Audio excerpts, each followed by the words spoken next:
එහෙනම් බලන්න සසරේ මෙච්චර කාලයක් ඇවිල්ලා පින්වතුනේ මහ පොළොව තරම් දුකකින් තාම නිදහස් වෙන්න බැරි වුණා නේද?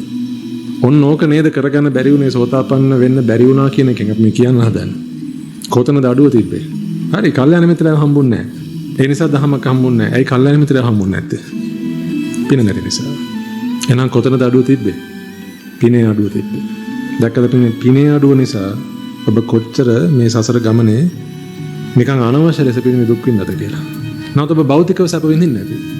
නැත්නම් ඔබ දැන් පින කරන හැම වෙලාවකම අදිෂ්ඨාන කරන නිවනම. මොකද අනෙක් එක ඔබ කරා. ඔබ ලස්සන වුණා.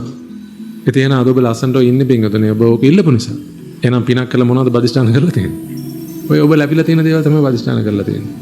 අද ඔබට හොඳට සැපවත් ජීවිතයක් තියෙනවනම්, යන්න එන වාහනයක් තියෙනවනම්, හොඳට හදාගත්ත ගෙයක් දොරක් තියෙනවනම් පින්වතුනේ ඔබ සැප පහසු ජීවිතයක් ගත කරනවා නම් හොඳට තුන් වෙල කාලා ඇඳලා ඔබ ඉන්නවා නම් පින්වතුනේ ඔය තියෙන්නේ ඔබ පින් කළා ඉල්ලපු දේ.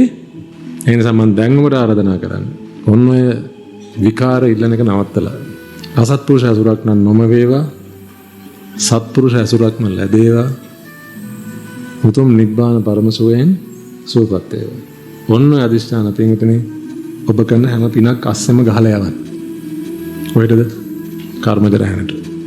මනුස්සයට පාර පයින් උදව් කරත්, වීදි ලාම්පුවක් දාලා තිනලා ඕක ඕෆ් කරලා ආවත්, පාර යනකොට පින ඇණයක් තියෙනවා දැකලා, වීදුරු කැල්ලක් තියෙනවා දැකලා ඕක ඇහිඳලා සාක්කුවේ දාගෙන ගෙදර ගිහලා විසි කරත්. මම කියන්නේ ඔබ කරන පින් පින්වතුනේ. අපි හරි සතුටු වේවා.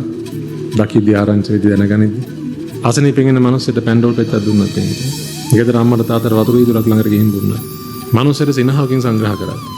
බඩගින්න ඉන්න මනුස්සයට පින්නේ ඔබට කන් ටිකක් තියෙනවා නම් අන්නේ ටික දීලා. එහෙම කරා. ඔය හැමතැනකම පින්වතුනේ ඔබ හැකි උපරිමෙන් මොකක් අදිෂ්ඨාන කරන්නද? නිවනම අදිෂ්ඨාන කරන්න. ඔන්න ඔය නිවන අදිෂ්ඨානයේ තියෙනවා පින්නේ ලොකු බලවත්කමක්.